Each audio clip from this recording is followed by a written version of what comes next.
For many years, logs have been an essential part of troubleshooting application. They help provide visibility into how our applications are running on each of various scenarios. Log data contains information such as out of memory exception or hard disk error, even some basic exception like null exception, divide by zero exception. This is very helpful information that will help us to identify why behind the problem. In this video, I am going to show you how to implement dblogger. If you are new here, then make sure you have subscribed my channel and hit the bell icon. Now let's jump into the implementation part. This is the library I am going to use, Django dblogger. I have provided link in the description. Here you will find documentation of this library. Our end result will look like this. The one which are in green colored are info logs, one with orange colored are warning logs and red colored logs are error and critical logs. This library requires Django greater than or equal to 1.9 and Python above 2.7 or 3.6. Here all the steps are given so nicely. First we will need to install the dblogger.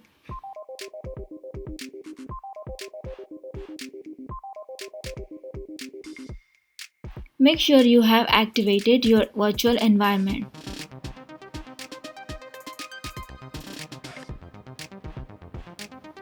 Second is to add Django dblogger to your install application list in setting.py.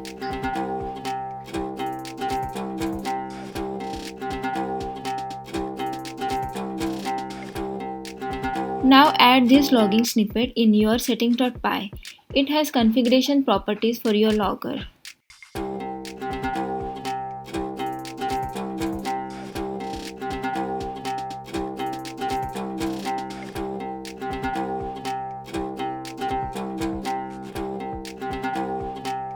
The next step is running migration command to create Django dblogger model.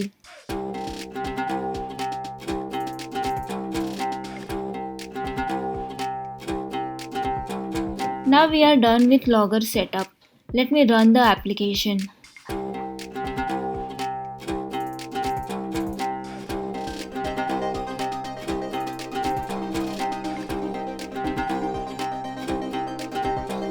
We'll go to admin portal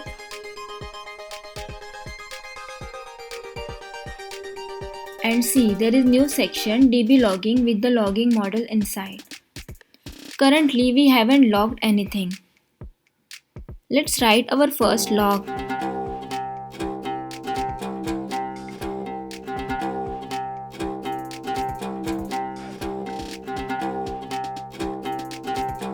I'll copy this code in my API.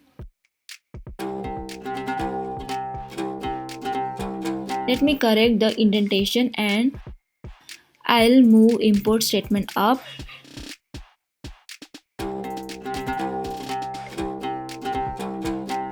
So this is my code. I'm logging one info log, so it should be in green color. I'm logging one warning log, it should be in orange color. Now I'm logging one exception. Now I'll call this API and URL for this function is test API /.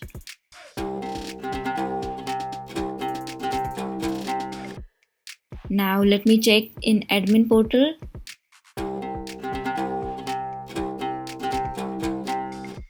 This is my warning and info message and exception which I got in views.py line number 66. Here you can use the filter.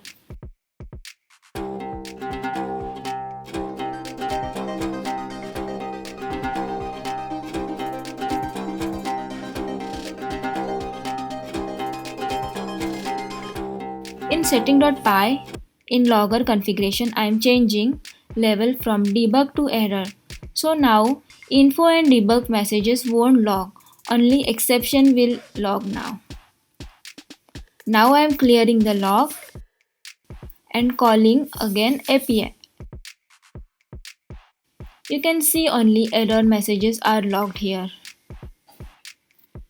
So typically there are 5 logging levels: debug, info, warning, error, and critical. Debug: when you do development. Debug statements like printing the variable helps for unit testing. Info statement such as user logged in or any desired task completed are useful in starting phase.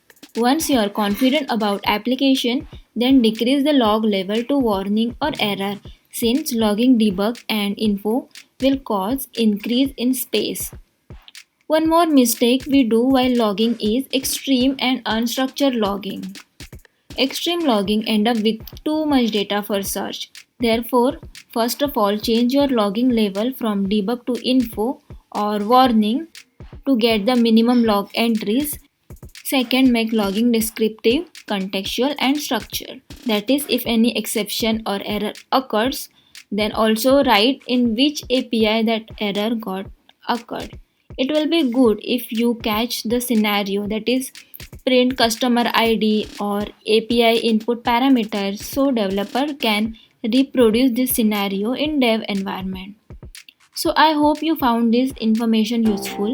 Let me know in the comment box what all information you are planning to log in your application. Like the video, subscribe the channel. See you in the next video. Bye.